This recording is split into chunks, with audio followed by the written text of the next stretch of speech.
There is the host of The Late Show. The Late Show's about as mainstream as it gets, right?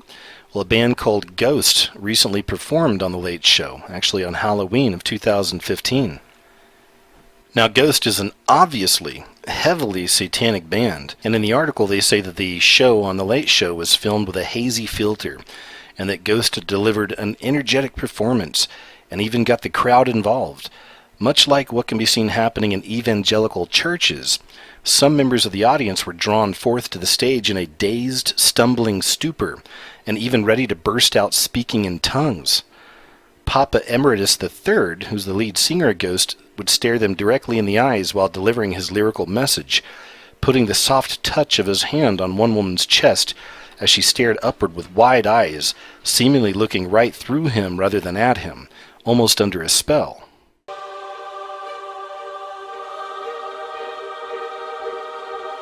One chance in life to do whatever you're gonna do, to lay your foundation, to make whatever mark you're gonna make, whatever legacy you're gonna leave your legacy. My all-time favorite. I just love how they take Jesus and they crucify him with 3 fingers out. Isn't that real nice of them? I mean, they couldn't stop with the story where when they were humiliating of putting a purple robe on him. No, they had to go and make it with the 3 fingers showing. See, isn't it how wonderful this is? Now, why are you seeing all of this stuff in the Christian church? Because there's no such thing. It's Masonic. The Masons build every church, every temple, every mosque on the planet. All of them shitty-ass songs resonate at a certain frequency within the building that they're built because they create things and they bring things up and they make things happen within a certain space. A lot of science involved in there, more than you would know.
They founded Carthage, they had already made their mark on world history. It's no accident, for instance, that words like phone and phonetics sound a lot like the word Phoenician. That's because the Phoenicians were one of the first to develop the spoken word into an actual written language. In fact, they were among the first to form sounds into written characters, creating an alphabet. Remnants of the Phoenician alphabet have survived even today in the language of one of the smallest countries in the world, the island of Malta. Not a bad shelf life for a language over 3,000 years old. But just who were these Phoenicians? The Bible refers to them as the Canaanites.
At least I do, and other people around me, that the Bible's there for a reason. Has it been tampered with? Yes, in some ways. Has it been changed? Yes and no.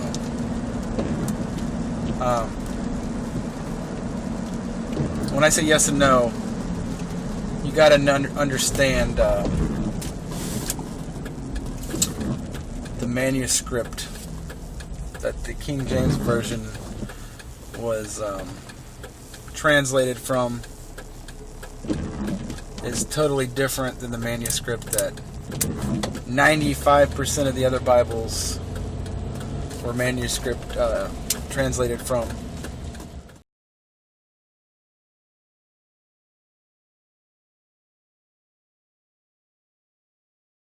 Of biometric authentication on their phone. Raise your hands. Oh my, that's just about everyone. Now, if I would have asked that question 2 years ago, how many would have raised their hands? Quite a change. Biometric technology is more popular than ever before. New advances in biometrics have allowed for massive proliferation. And all the big players are now involved. Apple, Microsoft, Samsung, Google, MasterCard, USAA, Toyota, Visa, Facebook, Bank of America, Ford, TD, Scotia, Royal, CIBC, General Motors, Alibaba, Amex, Qualcomm, NTT, PayPal, Intel, and on and on and on. This is a global phenomenon.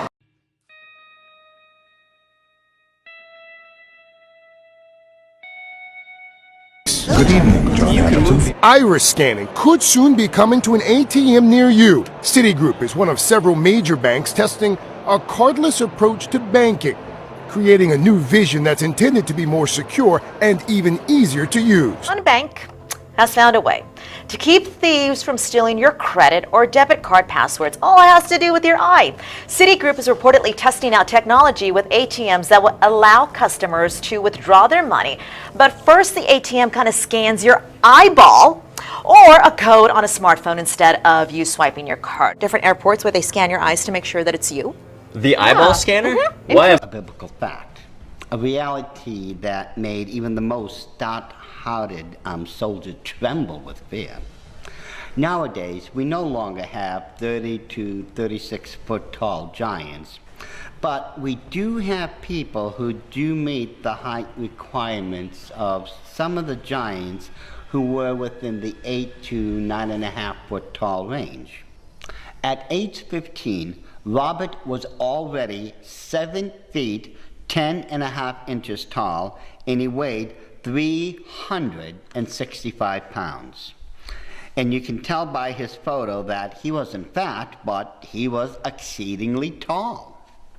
Here was a photo of Robert standing next to his dad. Mind you, his father was 6 feet tall. And in this next photo, Robert is 8 feet and 11.1 inches tall and weighs around 439 pounds.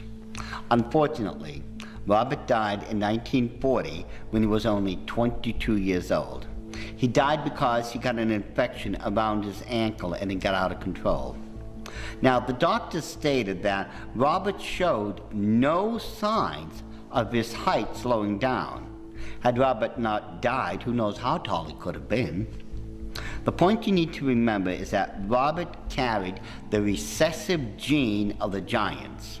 Now, medically speaking, it is the pituitary gland that determines how tall a person is going to be. However, on a genetic level, it could also be that a person can carry the recessive genes of a giant within them. Now, there are plenty of other examples of modern-day giants.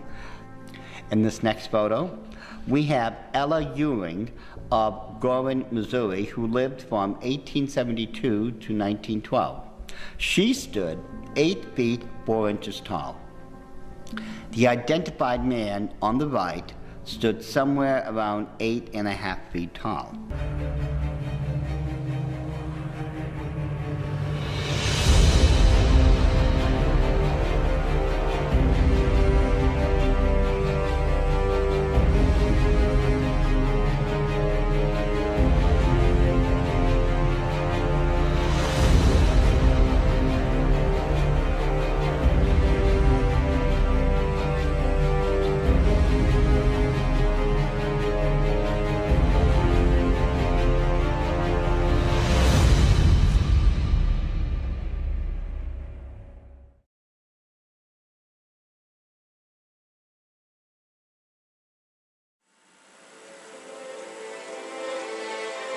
השמיים מספרים כבוד אל, ומעשה ידם מדיד הרקיע.